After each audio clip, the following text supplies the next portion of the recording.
The latest violence highlight the continued intensity of the conflict, raising concerns about civilian safety and the prospect for any near-term peace.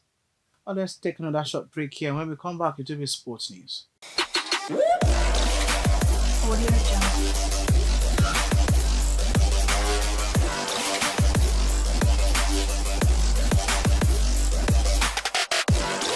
Audio Jungle.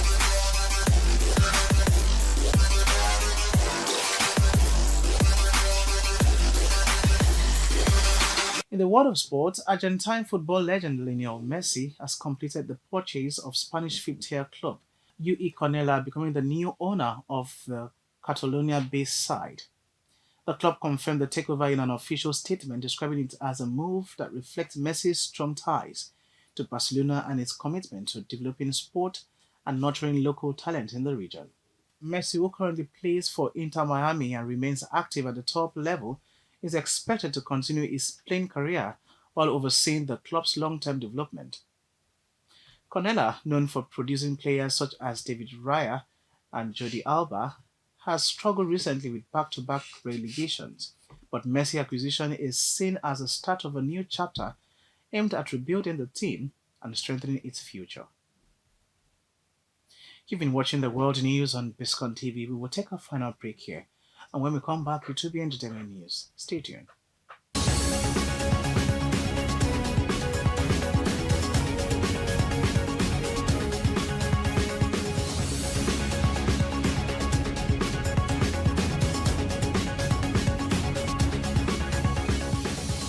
And finally, on entertainment news, actor Yul Edochie has advised men to walk away from marriages or relationships where they are not respected. In a post made on X, Edochie stated that respect for men in marriage is non-negotiable and should not be compromised. He discouraged men from tolerating what he described as nonsense in the name of marriage or relationship. The actor said men facing disrespect from their wives or girlfriends should end the relationship immediately and find partners who treat them with respect. And that's it for now on Biscon TV News. But before we go, let's look at the headlines that made the news this hour.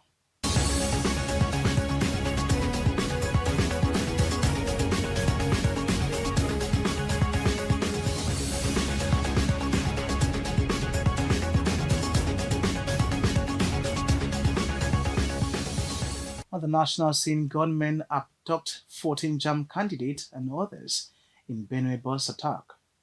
Reps OK 248.64 billion naira relief and 10-year debt restructuring for Kano, Jos, and Ikeja discos. In business, Nigeria's daily oil production rises 4.2% to 1.54 million barrels per day. On the foreign scene, Russia launches deadliest aerial attack in month, killing 18 in Ukraine. And in sports news, Messi buys Spanish fifth-tier club Cornella.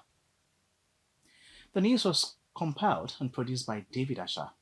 I'm Ime Emmanuel. Many thanks for watching. Cool.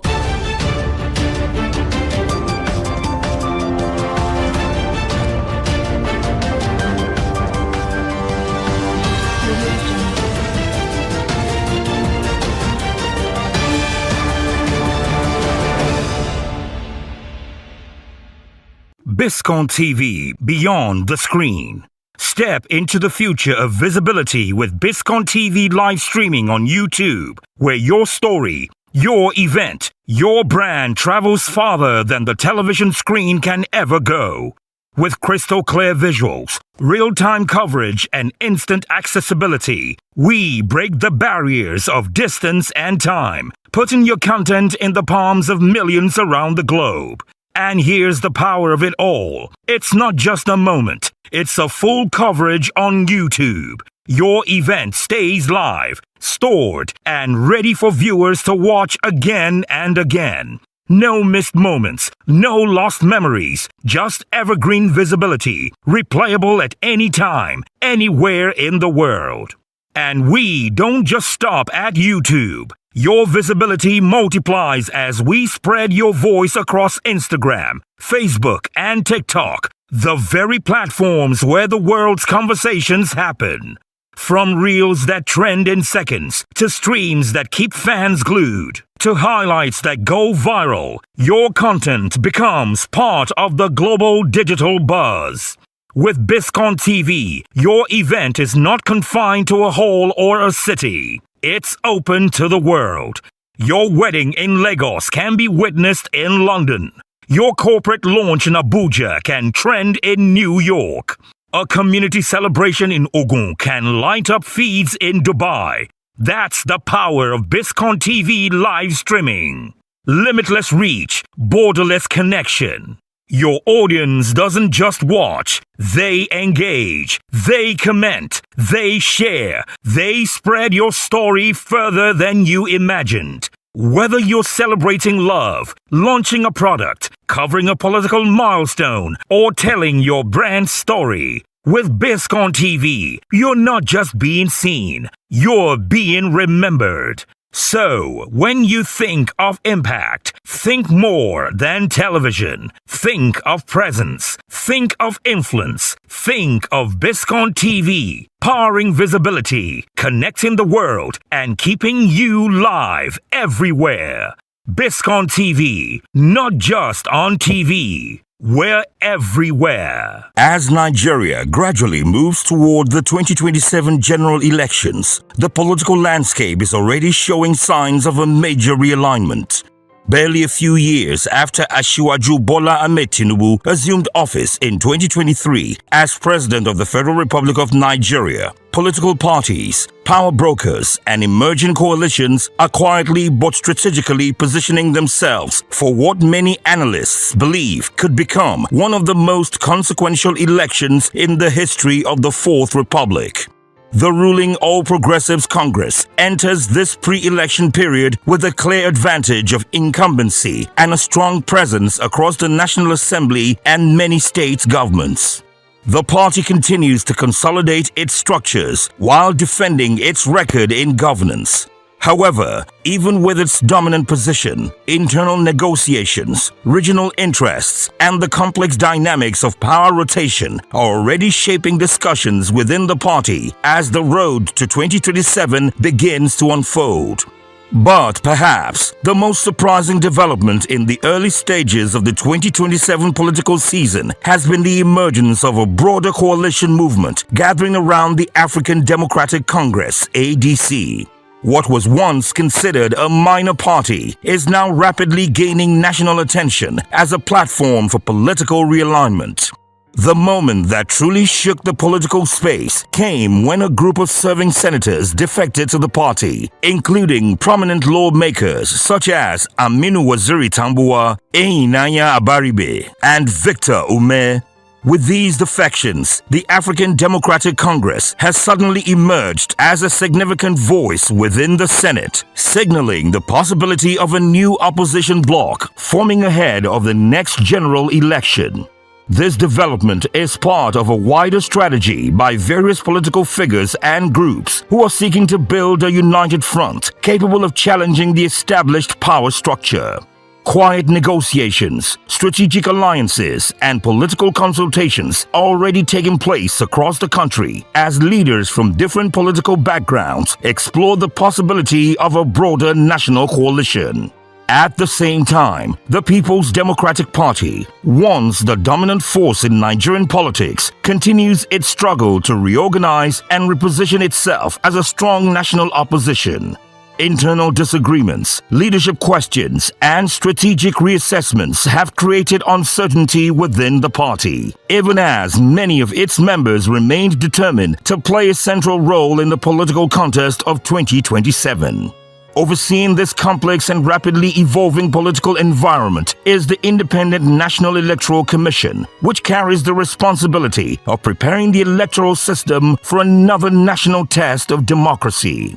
Expectations from the public remain high, with many Nigerians calling for greater transparency, improved electoral technology, and a process that clearly reflects the will of the people. Across the country, from the power corridors of Abuja to local political structures in the states, one reality is becoming increasingly clear. The race toward 2027 has already begun. Alliances are being formed. Parties are reorganizing and new political calculations are emerging. In the ever-changing theater of Nigerian politics, the moves being made today may very well determine the balance of power tomorrow and ultimately shape the next chapter of Nigeria's democratic journey. The Electoral Act 2026, recently signed into law by President Bola Ahmed Tinubu, introduces important changes that will guide the conduct of elections in Nigeria at all levels. The new law builds on the Electoral Act 2022, but seeks to close gaps, clarify procedures, strengthen technology use, and tighten timelines in order to improve transparency, accountability, and public confidence in the electoral process. One of the most significant provisions is the full legal backing of the Bimodal Voter Accreditation System, BVAS. Electronic voter accreditation is now firmly codified in law, ensuring that only duly verified voters can cast their ballots. This is designed to reduce impersonation, multiple voting, and other forms of irregularities at polling units. In addition, electronic transmission of results is recognized, while signed result sheets remain valid where network failures occur, providing a legal fallback and a balance between technology and practical realities on ground. The law also introduces clearer and shorter timelines. Notice of elections is to be issued 300 days before polling, while political parties must submit candidate lists 120 days before election day. These adjustments are intended to streamline preparations, reduce last-minute changes, and create greater certainty for voters, parties, and the electoral body. In the area of party primaries, the Act restricts the mode of primaries to direct primaries or consensus only, effectively removing indirect primaries. This change is aimed at reducing delegate manipulation and elite gatekeeping. Where consensus is adopted, written consent of all aspirants is required, and if unanimity fails, the party must revert to direct primaries. This provision seeks to promote internal party democracy and prevent imposition of candidates. Stronger penalties are also introduced for electoral offenses. Result falsification and related crimes now attract heavier sanctions, including longer terms of imprisonment, serving as a deterrent against electoral fraud. The law further strengthens the digital result register, ensuring that results are stored electronically for public transparency and audit purposes. To address irregularities, the Act provides for overvoting checks by mandating that votes exceeding accredited numbers be cancelled. It also gives INEC the power to review declarations made under duress within a 7-day window, offering an administrative correction mechanism before matters escalate to prolonged litigation. As Nigeria prepares for the next general elections, the Electoral Act 2026 represents a significant legal framework that combines technological innovation, stricter timelines, longer sanctions, and clearer rules for party processes. Its success will depend not only on the letter of the law, but on faithful implementation, vigilant oversight, and active participation by citizens, political parties, and institutions committed to strengthening democracy. Hello, folks. Once again, we are here. We come in peace as always. And on Citizen Jones today, we keep interrogating issues that get thrown up by my country, your country. Today, it's a scary one. Police arrest content creator for circulating video, offensive video alleging terrorist attacks in FCT. A suspicious and manipulated video footage about a terrorist attack in the Federal Capital Territory, Abuja, went viral. The police went to work immediately and arrested 24-year-old suspect Pam Joseph for the mindless creation. Now, the police has ordered a forensic analysis of the offensive video with a view to unraveling the intent. Meanwhile, the arrested suspect, a content creator, claims he wanted to register as many likes on TikTok. An alarm in troubled times, we dare say, is a wake up call. So let's go there. My conversationalist today is the one and only Efyong Young, journalist and national and international affairs analyst. If you're welcome. Thank you for having me. Yeah.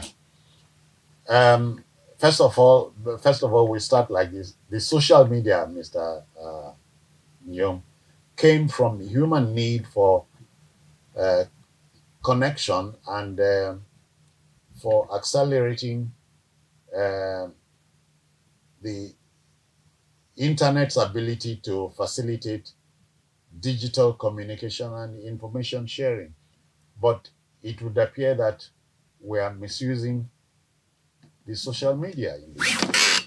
Well, I think it's a two-way thing. It may not be correct to say that it's being misused, but definitely some abuse by some persons, either ignorantly or some deliberately. Um, like in your prologue, you did mention a certain Pam Joseph that has been arrested in relation to the video, the terror video. That went viral. Yes, and of course you described it quite appropriately as a mindless creation, because again it calls for responsibility. It calls for what value system, what values we bandy about. It calls for an awareness, an alertness, if you like, for all that are involved in the media space. Yeah. Now, there should be a lot more education that needs to be thrown up in that sector, in that direction, from the, the authorities in the Ministry of Information and Culture.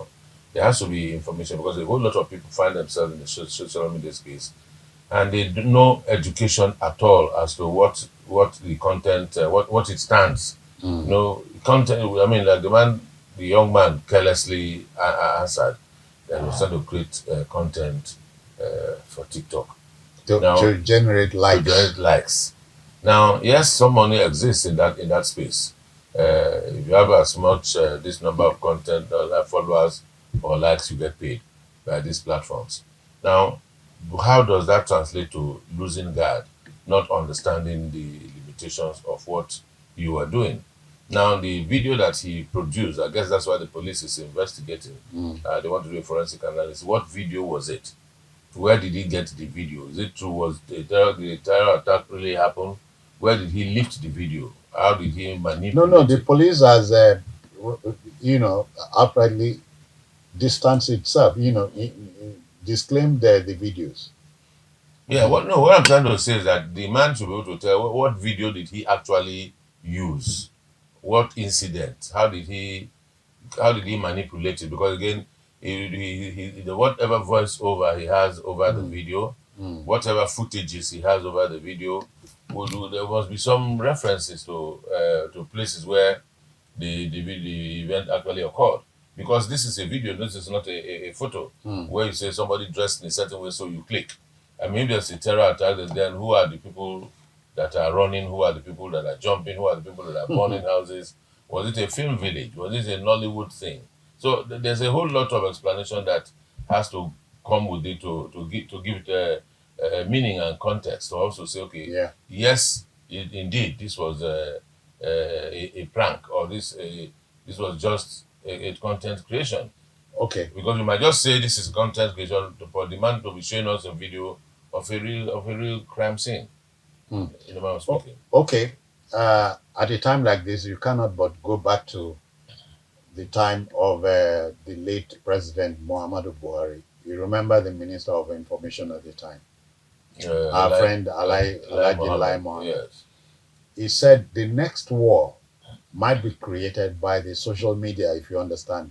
And he canvassed a regulation of the social media, and Nigerians didn't quite like that, if you remember. Yes, I mean, if I'm to argue against, if I'm to put in that argument, I would still argue against such regulation. I think what we require is not regulation, it's education. If you get what I mean, so people to understand with the environment they are playing, where they are having their business, or when you are playing your prank. For instance, as journalists, we went through training. There are some journalists in good quantity that didn't go through any training, and they still send, even when they're working for credible media houses, they still send information that is not necessary. Or factual. Yeah, it's not factual. Yes, that's not factual. They still send those such information out due to due to ignorance and lack of proper education. So you don't canvass a regulation at that level. Within the context of what what we are discussing now, within the context, there has to be context to the limitations to whatever he was canvassing at the time. And even if we are to deal with that, there has to be some borderlines, some limitations has to be drawn in. But I now tried regulatory, because again we exist in a politically volatile environment where even people in government can decide to take certain decisions because certain information in its favor. That is the environment that we live in. Okay. North Korea, for instance, has outrightly banned the social media thing.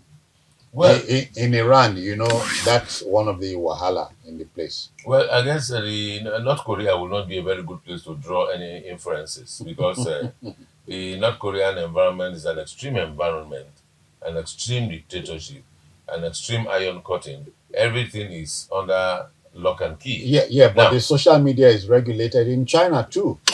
oh yes. I mean, I said limitation. Maybe in the content, I said it. You use the word loosely. In terms of non-regulation loosely. Maybe that's why you might not. One might not get me properly. I mean, it has to be within context. There has to be some level of limit. Even the regulation. Let's look at it in an environment where, as news people, information goes